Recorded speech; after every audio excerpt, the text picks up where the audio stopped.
نہ رشتہ دن بنین 4 رشتے ہیں، 4 رشتے، اللہ ان رشتوں کو ہمیشہ سلامت رکھے، ان رشتوں پر ہم کو زندہ رہنا نصیب کرے، انہی رشتوں پر موت عطا کرے، اور انہی رشتوں کے ساتھ دوبارہ ہم ایک اپنے خالق و مالک کے ساتھ رشتہ، ابدیت کا رشتہ، ہم اس کے بندے ہیں۔ ہمیں ہر حال میں یہ یاد رہے کہ ہم سب کچھ بعد میں ہیں، ہم سب سے پہلے اللہ کے بندے ہیں۔ اور دوسرے نمبر پر امام الانبیاء حضرت محمد عربی صلی اللہ علیہ وسلم کے ساتھ ہمارا رشتہ امتی ہونے کا ہے، امتی ہونے کا۔ ان کو اپنی امتیوں سے کتنا تعلق، اور خصوصاً ہمارے ساتھ ایک موقع پر فرمایا طوبیٰ لمن رآنی وآمن بی، مبارکبادی، خوشخبری ہو اس بندے کے لیے لمن رآنی وآمن، جس نے مجھے دیکھا اور مجھ پر ایمان لایا۔ اور پھر کیا فرمایا ہمارے لیے؟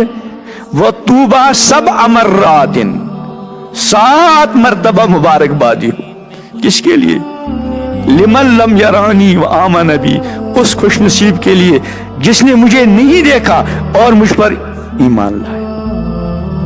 اللہ کا فضل ہے ہم ان لوگوں میں ہیں کہ ہم نے حضور کو دیکھا نہیں، لیکن دل و جان سے ہم حضور پر ایمان لائے، ہمارے ماں باپ، ہمارے اہل و عیال، ہمارا سب کچھ حضور پر قربان ہو۔ حضور کے ساتھ جو ہمارا رشتہ ہے، ہمیشہ اس رشتے کا خیال رکھیں، ہمیشہ اس رشتے کا خیال رکھیں، اپنی ذات کے بارے میں اور امام الانبیاء حضرت محمد عربی علیہ السلام کا جو خصوصی مشن تھا، ہم کہیں نہ کہیں معمولی پرزے کے طور پر ہی اس مشن میں کام کرنے والے بنے، اور ایک ہمارا رشتہ ہے قرآن مقدس کے ساتھ، قرآن کے ساتھ۔ اللہ نے ہماری طرف قرآن کتاب کو اتارا، اپنا ذاتی کلام، اپنی اللہ کی ذات سے نکلا ہوا، اس کے ساتھ اپنے رشتے کو عملاً مستحکم کریں، عملاً اچھی طرح قرآن ٹھیک طریقے سے پڑھیں۔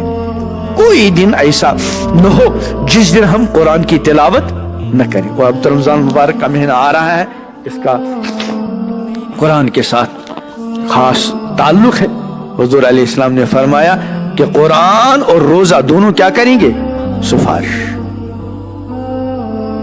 اور اسلام کے نام لیوا ہے، اللہ فرماتے ہیں الیوم اکملت لکم دینکم واتممت علیکم نعمتی ورضیت لکم الاسلام دینا، میں نے تمہارے لیے اسلام کو بطور دین کے پسند کیا، اللہ نے ہمارے لیے پسند کیا۔ یہ ہمارے لیے کتنی بڑی سعادت